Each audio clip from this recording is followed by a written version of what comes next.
Perfect. Thank you very much, guys. I appreciate that. Hyder, you're the best, buddy. Um, but property managers absolutely suck. I know, a little disheveled today. I got to be honest. Last night's boot camp was awesome, but it was 3 hours again, which means it's like 8 p.m. to 11 p.m. And then for me, I then like I love talking that stuff and getting candid with my students and listening to them share their stories. And so it's always a blast in the boot camp. We have so much fun. I always say we're going to go an hour and then we go three, just because it's been awesome. But yeah, so what I wanted to talk to you guys about today is how bad and how just absolutely completely horrific a majority of property managers are. I know some property managers watch me. Good, learn something. And I know that there's some property managers, there's too many that don't watch me. And what's frankly horrific is the conversations that I have online with these people. There was one group that we were in, and this was this last week. I won't expose who the property manager is because it's actually a somewhat local property manager to me. They're not that far away, so they might have business where I am. And I want to out them more than anything. I really do, because I think that they're such hot garbage. But let's boil the ocean on this one, right? We're not going to get really too specific, but we're going to get more broad. So at its core, what are we paying a PM to do? What are you paying a PM to do? You're paying a PM to basically manage your business. That's basically what you're paying them to do. Interaction with the tenants, getting units rented, taking care of emergency calls, taking care of maintenance calls, making sure they're getting paid, making sure that they're basically, essentially, you've made them a money manager. That's basically what you've made them, which is why I don't use property managers, because I don't want anybody else managing my money but me, because I care more about my money than anybody else does. And so at its core, you're basically hiring an asset and money manager. Okay, so I just on the general premise of that, don't love it, obviously. The challenge that we have is that there's a number of people out there that will then hire a property manager. And the biggest issue is not having a property manager, but not understanding how to properly qualify them and, quite frankly, manage and monitor them. You have to manage and monitor your property managers. I would suggest there's 3 ways that you can actually better manage your property manager. The first one is absolutely 100%. You need to get some sort of access to a report or access to a portal where they have some sort of a system that allows you to see the updates as they're coming in. You know that you don't have to handle them, but what does that do? It keeps them honest, so you see how they're handling your business. How are they handling your tenants? How are they handling your asset? People do what's inspected, not what's expected. And down that vein, because people do what's inspected and not expected, if you are actually on that portal, the same one that they use to manage your tenants, number one, if they don't have a portal, off the list automatically. I want to see everything. I want to know everything that's going on in my business by how I run my business on my phone. That's what I want to see. Now, I happen to cut out the horrible PM because I can see it all in my system, right on my phone. However, we can put ourselves in a position where we can see exactly how they're managing those customers. What's really interesting to me, and I think something that everybody really needs to understand, if you will, is I'm going back and forth with a PM this last week. I didn't know they were a PM. I thought they were just another landlord. So we enter into a discourse. And the conversation went something like, well, if it's a Section 8 tenant and they just haven't paid their portion of $150, but it's $1,500 worth of rent, who cares? I care. I want my money. Does the property manager lose money when that tenant doesn't pay that $150 that they owe? Nope. They are misaligned with what our goals are. They're completely misaligned.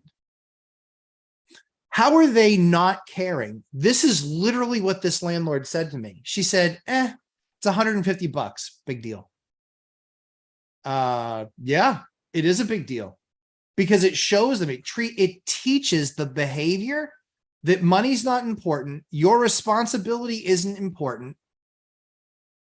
Of course it is. You need to A, pay your bill, Mr. Tenant, and B, hey, property manager, jerkface, I'm paying you to get that paid. So that's kind of down that vein.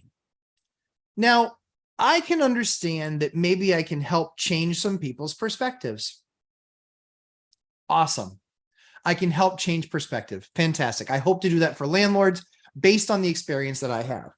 Here's the problem that I have. When I challenged them on it, I actually looked up. I said, oh, wow, interesting. They're a property manager and they property manage a number of units, 70, 80 units. Yep. That's why I won't blow up this person's business because she sucks. She's horrible. The fact of the matter is that she then doubled down and said, you wait until it gets up to 3 or 4 months, basically is what she alluded to. What the hell? That is my money. Do you know the likelihood that that Section 8 tenant can make that right? They're on a limited income as it is. They're on a fixed income as it is in almost every case.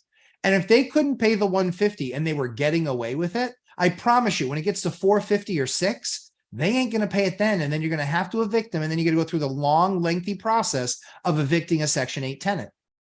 And then does the property manager make any less money?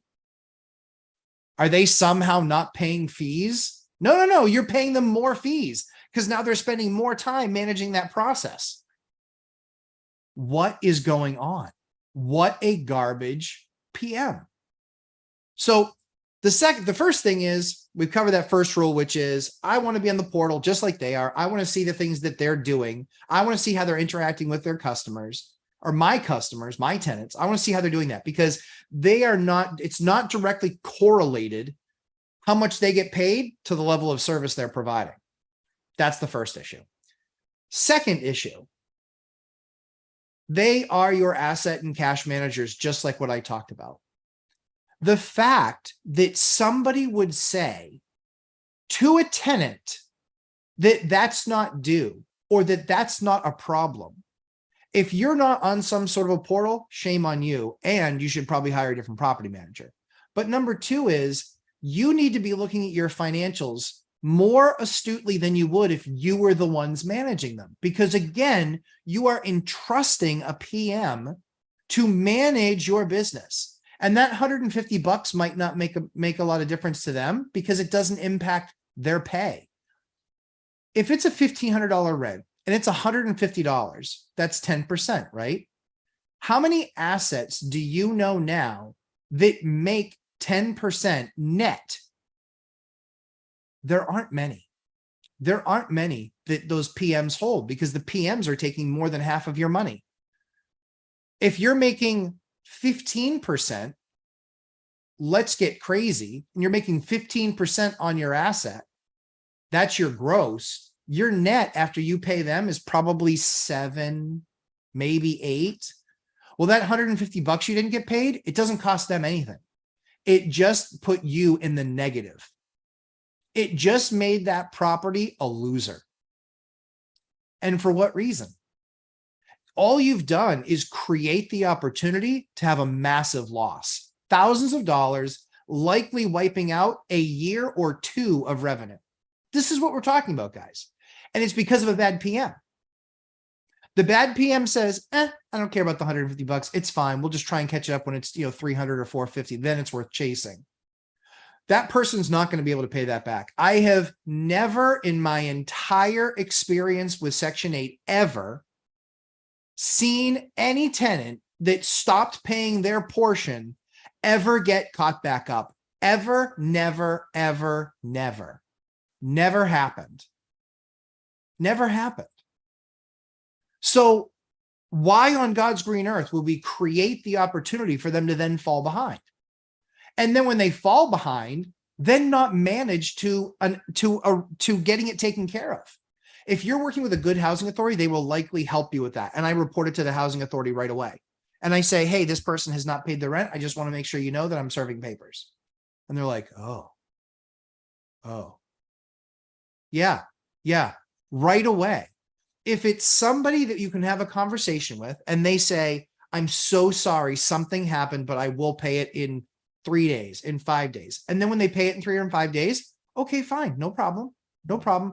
But if I don't have it on this date, I am going to file paper. And then you must follow through. Now, here's the thing. In many cases, when your PM has to serve paper, do they get paid extra? Nope, it's part of their job. Sometimes they actually charge an administrative fee to do that service, which is crazy to me.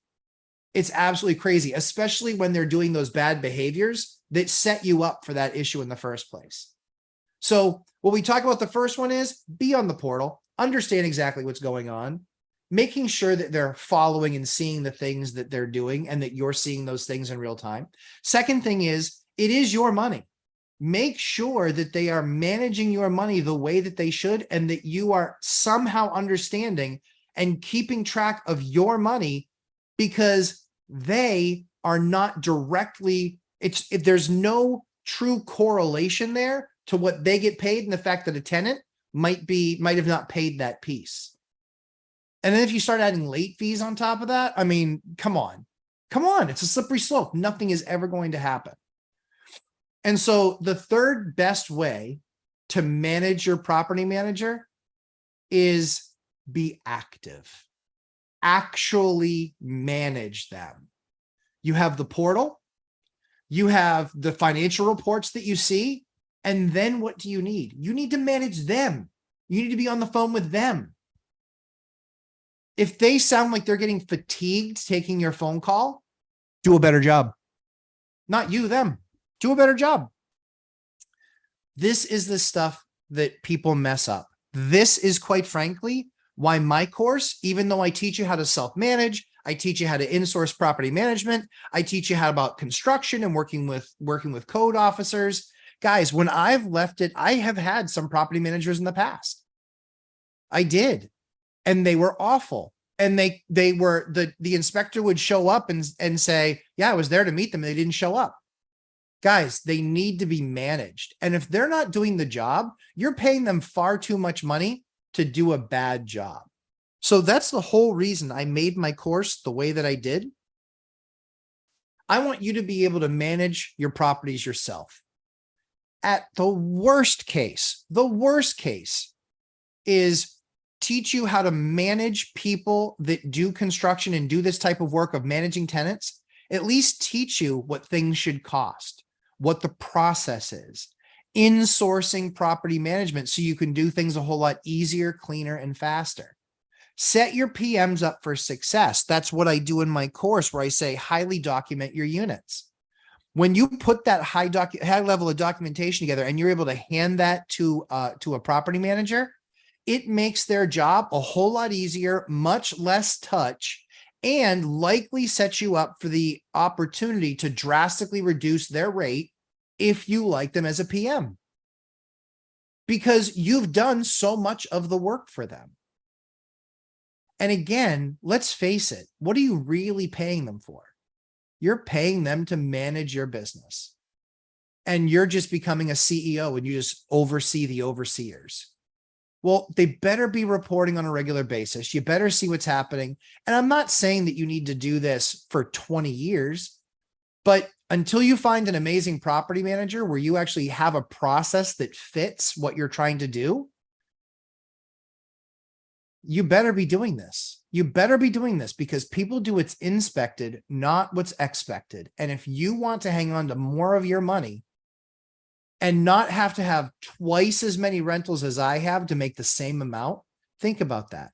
You have to have twice as many rentals as I have to make the same amount of money because you're using a PM.